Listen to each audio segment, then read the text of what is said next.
Kisah dimulai dengan menampilkan suasana di pertambangan batu bara. Seorang pemilik yang mau turun langsung ke lapangan sedang bersama putranya membicarakan tentang salah satu pekerja yang bermasalah dan rencananya akan diberhentikan. Namun si anak mengatakan bahwa si pekerja itu sebenarnya baik, hanya saja sering terkena masalah yang tak terduga. Menyadari ada peralatan yang tertinggal, si anak pun memutuskan untuk mengambilnya. Namun tiba-tiba saja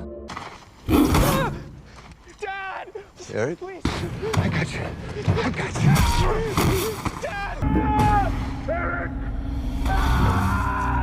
apa yang sebenarnya terjadi?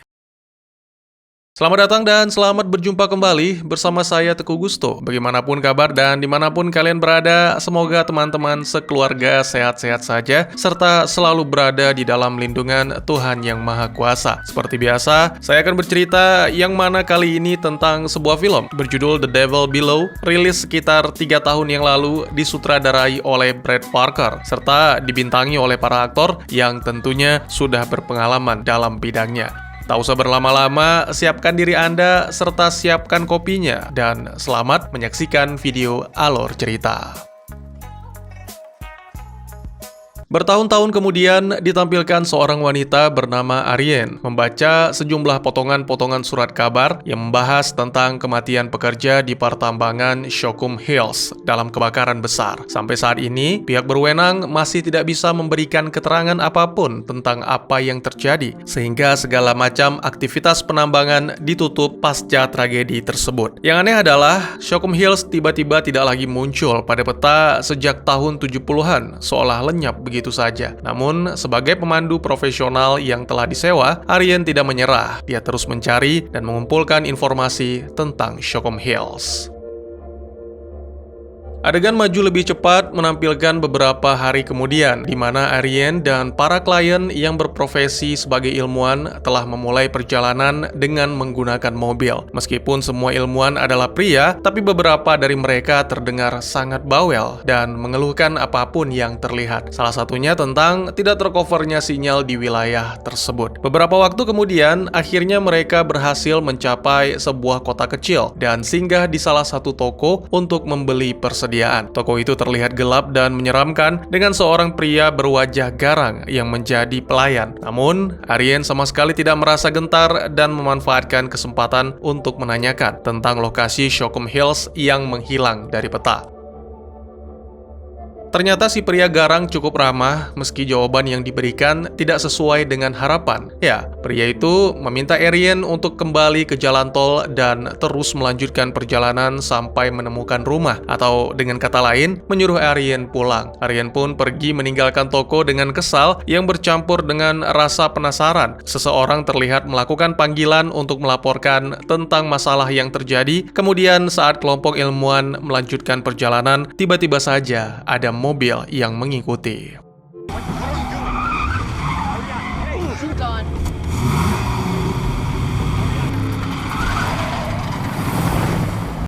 Entah mengapa mobil yang sejak tadi mengikuti tiba-tiba saja berhenti. Menyadari hal ini, Ariane pun meminta semuanya menunggu sambil menjelaskan bahwa mobil misterius yang mengikuti sepertinya menunggu kelompok itu melewati satu titik, yang mana kemungkinan titik itulah yang menjadi tujuan mereka. Segera setelah mobil misterius pergi, kelompok ilmuwan bergegas menuju ke titik yang dimaksud. Dan benar saja, setelah menyeberangi hutan dengan mengikuti petunjuk tanpa memperhatikan tanda bahaya, kelompok itu menemukan jalan yang dihalangi pagar dialiri listrik. Tentu saja itu tidak mampu melemahkan tekad Ariane. Wanita itu langsung mengeluarkan peralatan dan mulai memanjat pohon terdekat. Setelah sedikit menjelajahi dan mengambil beberapa sampel, mereka memutuskan mendirikan tenda di tepi sungai untuk beristirahat. Para ilmuwan menghabiskan malam dengan membahas teori tentang hilangnya Shockham Hills. Darren berpendapat bahwa itu semacam rongga di bawah tanah yang menenggelamkan hewan ternak, mobil, bahkan rumah. Sementara Sean berpikir bahwa ada lubang yang merujuk pada apa yang ditemukan para penggali Rusia, yang mana dikatakan bahwa penggalian tersebut sangat dalam sehingga mencapai mencapai dunia bawah atau neraka. Pria itu bahkan memiliki rekaman suara berasal dari lubang tersebut yang terdengar seperti suara makhluk yang merintih. Sean percaya itu adalah jeritan para pendosa, tetapi Darren membantah, mengatakan bahwa itu hanya suara lempeng tektonik dan terjadilah perdebatan. Sementara itu, sekelompok warga setempat yang dipimpin oleh Dell mendapati kawat di pintu gerbang telah rusak yang diduga akibat perbuatan hewan liar. Mereka kemudian mencari tanda di sekitar dan salah satunya berjalan sendiri untuk memeriksa lubang yang dipagari. Tiba-tiba saja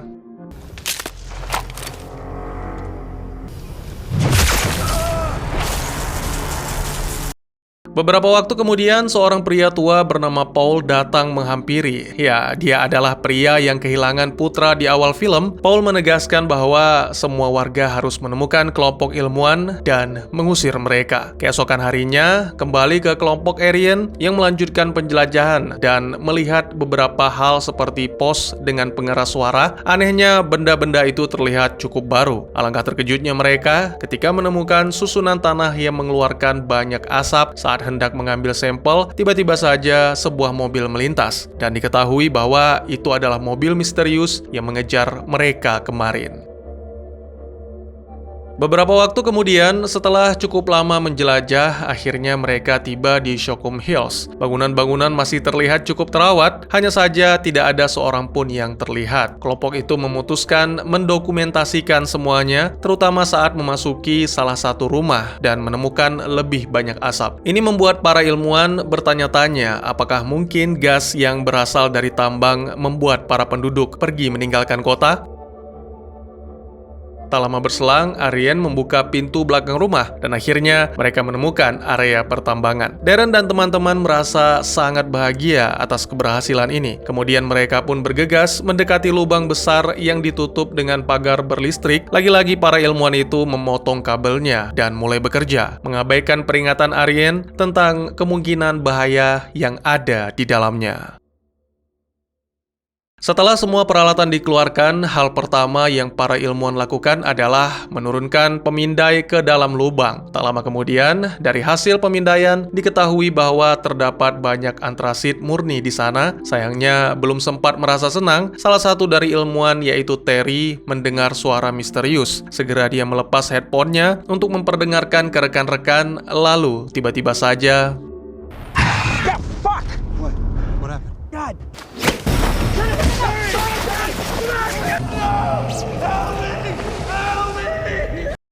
jeritan Terry menandakan bahwa dia masih hidup. Oleh karena itu, Aryan menyiapkan peralatan panjat untuk menuruni lubang itu bersama Jamie. Lalu saat mereka mencapai dasar dan melihat sekeliling, ada bayangan misterius yang terus bergerak. Sebenarnya bisa saja mereka melanjutkan pencarian, namun karena mengkhawatirkan tingkat gas, Aryan segera memaksa Jamie untuk naik. Di saat yang bersamaan, Dell tiba dengan senapan. Pria itu marah besar ketika mengetahui lubang telah terbuka dan segera mencoba memotong tali. Tentu saja Darren tidak tinggal diam dan mengatakan tentang dua rekannya yang masih di dalam lubang. Namun karena Dell masih bersikeras,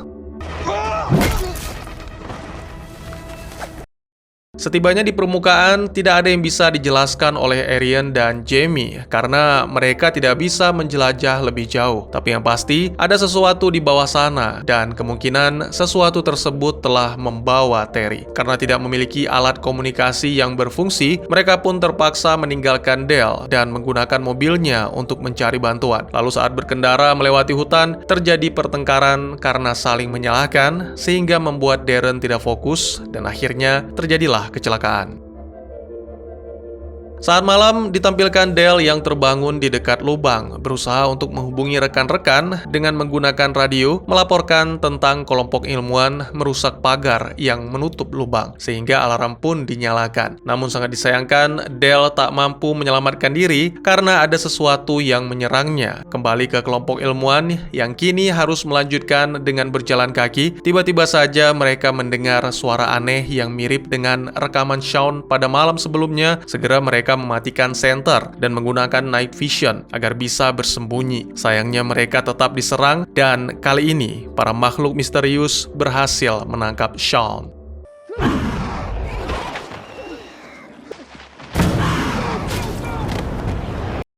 Sebuah truk datang yang sepertinya dikendarai oleh warga setempat. Kelompok itu segera meminta pertolongan dan untungnya diizinkan ikut. Beberapa saat kemudian, mereka tiba di pos yang masih di wilayah pertambangan, di mana para penduduk telah berkumpul untuk membicarakan kondisi darurat ini. Seorang wanita bernama Shelby membawa mereka ke pondok lain, di mana telah dikumpulkan segala macam informasi tentang makhluk misterius, atau selanjutnya saya akan menyebutnya monster. Mengetahui bahwa kelompok ilmuwan membuka lubang membuat seorang pria tua bernama Elroy marah sehingga mencaci maki Darren dan teman-teman. Di sana juga ada Paul yang mengungkapkan bahwa dirinya lah pemilik pertambangan tersebut. Diketahui tragedi yang menimpa putranya puluhan tahun yang lalu menyebabkan Paul meninggalkan kehidupan bisnis untuk menjaga Shockham Hills dan menjauhkan para pengunjung yang mencari masalah seperti kelompok Darren.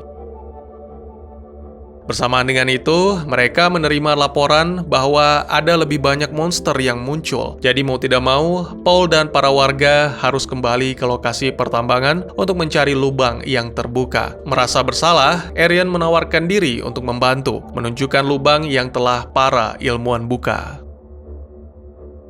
Saat bersiap untuk menjalankan rencana, tiba-tiba saja terdengar raungan para monster yang sepertinya sangat dekat, sehingga memaksa kelompok itu untuk bersembunyi. Shelby menerima pesan lainnya yang meminta mereka semua untuk pergi dari sana karena ternyata tempat itu telah dikepung. Jika menyalakan mobil, maka keberadaan mereka akan diketahui. Oleh sebab itu, Shelby menyarankan untuk menuju ke bukit dengan berlari. Pada momen ini, Elroy mengungkapkan bahwa dirinya akan mengorbankan diri karena tidak mungkin baginya untuk berlari sejauh itu.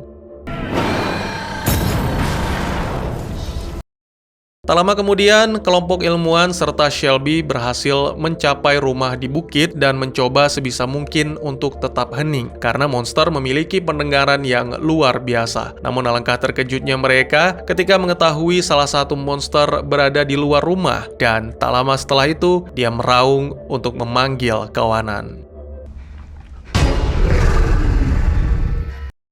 Menyadari bahwa tempat itu tak lagi aman, Shelby berusaha membuat kegaduhan untuk mengalihkan dan segera berlindung di ruangan belakang. Sayangnya monster telah mengetahui dan segera menghancurkan pintu. Dalam kekacauan ini, Jamie yang terjatuh menemukan terowongan rahasia dan ternyata mengarah ke gua. Semuanya pun melarikan diri melewati terowongan tersebut. Shelby memutuskan untuk berpisah demi mengalihkan monster yang mengejar mereka, sementara yang lain terus melanjutkan pelarian. Beberapa waktu kemudian, Arian, Darren, dan Jamie menemukan jalan buntu. Terdengar suara monster yang sepertinya sudah dekat. Ketiganya pun bergegas memasang pagar untuk berlindung di sudut lorong. Selain itu, sebenarnya Jamie telah menyiapkan granat dan berencana untuk menggunakannya. Namun sayangnya, pria itu tertangkap oleh monster dan di saat yang sama, dia meledakkan diri. Kini yang tersisa Arian dan Darren yang harus melanjutkan perjalanan melewati lorong sempit untuk menemukan pintu keluar. Tak lama kemudian, merasa kelelahan, keduanya pun memutuskan untuk beristirahat. Dalam penyesalannya, Darren mengaku bahwa dia tidak mencari Shockham Hills untuk ilmu pengetahuan, melainkan karena dikirim oleh suatu perusahaan pertambangan dan akan mendapatkan bayaran yang sangat tinggi jika menemukan batu bara antrasit. Arian pun melakukan hal yang sama, mengakui saat ekspedisi ke Himalaya, Arian dan klien pernah berada dalam situasi yang sangat genting, di mana saat itu kliennya tergelincir dan jatuh. Arian berusaha untuk terus menahan kliennya, namun setelah beberapa jam berlalu, sama sekali tidak ada tim penyelamat yang datang, sehingga Arian harus melepaskan kliennya, jika tidak mereka berdua akan mati. Karena Darren tak mampu lagi berjalan, maka Arian terpaksa mencari jalan keluar sendiri. Namun dia bersumpah akan kembali. Sementara itu ditampilkan Paul yang memimpin para warga menggunakan pengeras suara untuk menarik para monster dan mengumpulkannya di satu titik. Setelah monster-monster itu mendobrak pagar, segera Paul memerintahkan para warga untuk melepaskan tembakan. Suara tembakan tersebut terdengar oleh Arian yang menandakan bahwa dia sudah sangat dekat dengan permukaan. Sayangnya, tak hanya suara itu yang terdengar, tapi juga suara monster yang begitu dekat. Segera Arian bersembunyi menunggu makhluk mengerikan itu pergi, namun saat mengira dirinya sudah aman. Ketika terbangun, Arian mendapati diri berada di atas rakit bersama dengan Shelby yang dalam kondisi sekarat, dan di sana juga ada salah satu monster yang sepertinya sedang lengah. Segera wanita itu mencoba melarikan diri ke sungai, namun beberapa saat kemudian, Arian yang dibuat tertidur oleh monster akhirnya kembali terbangun. Kali ini bersama dengan Shaun dan juga Darren yang baru saja dibawa oleh monster. Sementara Arian berusaha untuk meraih granat, Shaun menjelaskan bahwa makhluk-makhluk yang menangkap mereka adalah spesies alternatif yang berkembang biak dan berkoloni bagai semut. Belum sempat melanjutkan penjelasannya, Shaun diseret oleh para monster ke hadapan sang ratu untuk dijadikan santapan.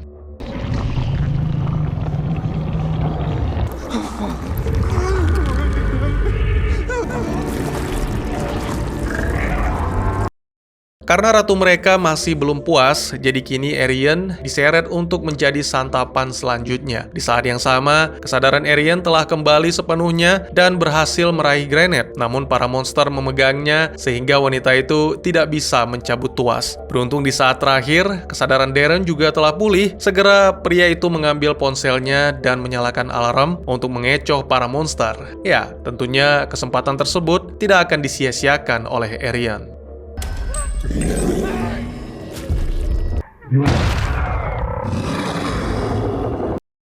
Setelah ledakan, segera Arian dan Darren melarikan diri sampai akhirnya menemukan tali yang tergantung sepertinya mengarah ke lubang yang mereka buka saat pertama kali tiba. Setelah menyiapkan peralatan, keduanya pun bergegas untuk memanjat, namun sangat mengejutkan. Ternyata salah satu monster menangkap kaki Darren. Darren telah melakukan berbagai cara untuk melepaskan diri, bahkan sampai menikam dengan pisau. Tetapi monster itu masih tetap mencengkram kuat sampai akhirnya Darren memutuskan untuk mengorbankan diri agar Arian selamat.